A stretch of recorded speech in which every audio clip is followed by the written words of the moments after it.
everyone, I am Teacher Regine and I am your EPP teacher.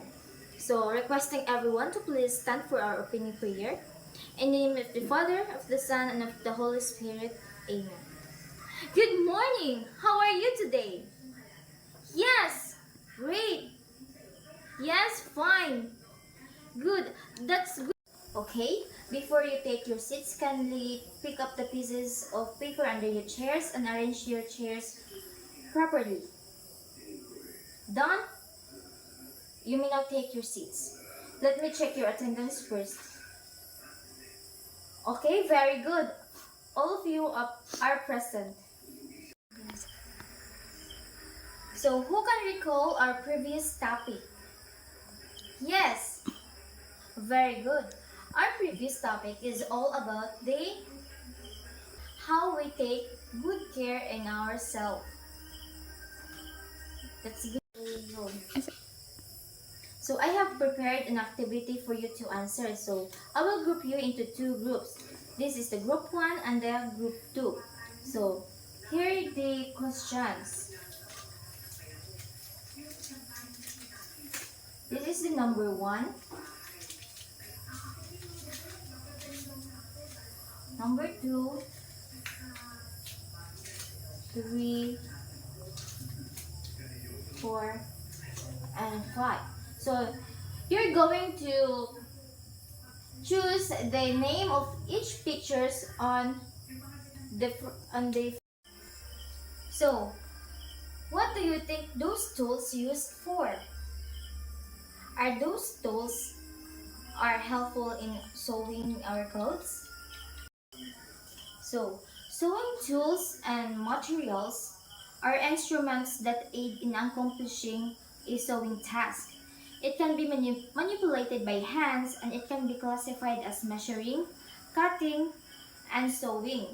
Sewing measuring tools are very essential in completing a sewing task. So we have here a basic tools and materials in a sewing. So first, we have ruler.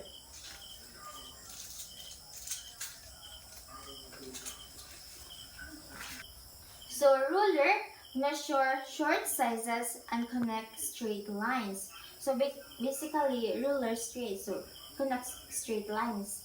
So next is tape measure. So tape measure usually takes on measuring our body measurements. So Photoshop tape measure. So second is scissors. So scissors is used for cutting thread and cloth. So next is cutting shears. So it is used for cutting long fabrics. So next is tailor's chalk. So tailor's chalk is used for making mark on the cloth, and next is pencil. Pencil is used for marking mark pattern in absence of tailor's chalk. So optional ra ang pencil kung wala ang tailor's chalk. So we have also here so next is pin. Pin is used to hold the pieces of temporary materials together. So next is needle. Needle is used to make stitches and buttonholes. So next is the emery bug. So emery bug is a small sandbag that cleans the rusty and sticky needles. So we have also here the pin cushion. So pin cushion is used to hold the pins and needle while they are not in use. So kung dili gamitan ng pins, ato na ibutang sa pin cushion aron dili ta ma-injured or matusok. So we have also here the thread. Thread is used to keep the fabric together. Muna siya thread. Sunod is thimble. Thimble is used to push the needle and protect the middle finger from being pricked. So Ang thimble, muna itong gamiton para maprotek sa itong middle finger aron dili tama matusok sa needle. So lastly, we have a sewing box. So sewing box is a container where all the sewing tools and materials are kept. So these are the sewing tools and materials that we are going to use when we make a sewing task. Hand sewing makes use in different stitches. So here are some basic stitches.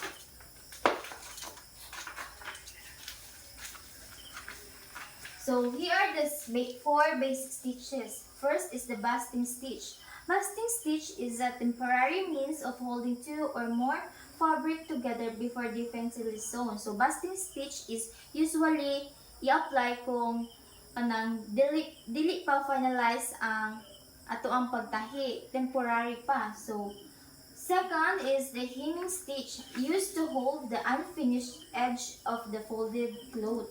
So hemming stitch is kanang mga lead sa ato ang kanang tela or kanang mga tumoy wala pa gitahi. Hemming stitch ang atong gamiton nga stitch. So we have also here the running stitch. Running stitch is used to darn different kinds of tiers which the needle and thread run over and under small portion of fabric. So running stitch is usually common yung gamiton kung magtahi ta. So we have also here the box stitch. So box stitch is used to reinforce rib seams and joints. So box stitch is na siya kanang ligon nga tahi nga kanang closed na siya sa kanang jeans. So muni 4 basic stitches: basting stitch, hemming stitch, and running stitch, and the box stitch. Do you notice that there are some sewing tools and materials on your table? So here is the instructions. I will group you into 2 groups. This column is the group 1 and this column is the group 2. So each column has the same situation. Each group will identify each sewing tools and materials and put it in the sewing kit. So all students must be cooperate. So the group who finish first will be the winner. So now we have a short activity. Please get 1/4 sheet of paper.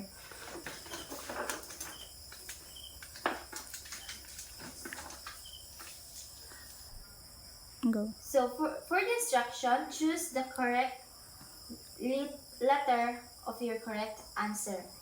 So number 1, it measures the length, width, and thickness of the short flat object in sketching straight lines. Number 2, used for trusting needles and pins, also sharpens the needle and remove rust. Number 3, a cotton stuffed toy or a stuffed cloth cat and saw in different shapes that keeps the pins in place. So the 4th is the sewing tool that goes on your middle fingertip to protect while you push your needle. So we have also the last, to keep the fabric in place while cutting or sewing. So answer quietly. And for your assignment, construct a short essay about the importance of using sewing tool and materials in a proper way. Do this on your notebook. Do we understand? Very good. So it's your assignment.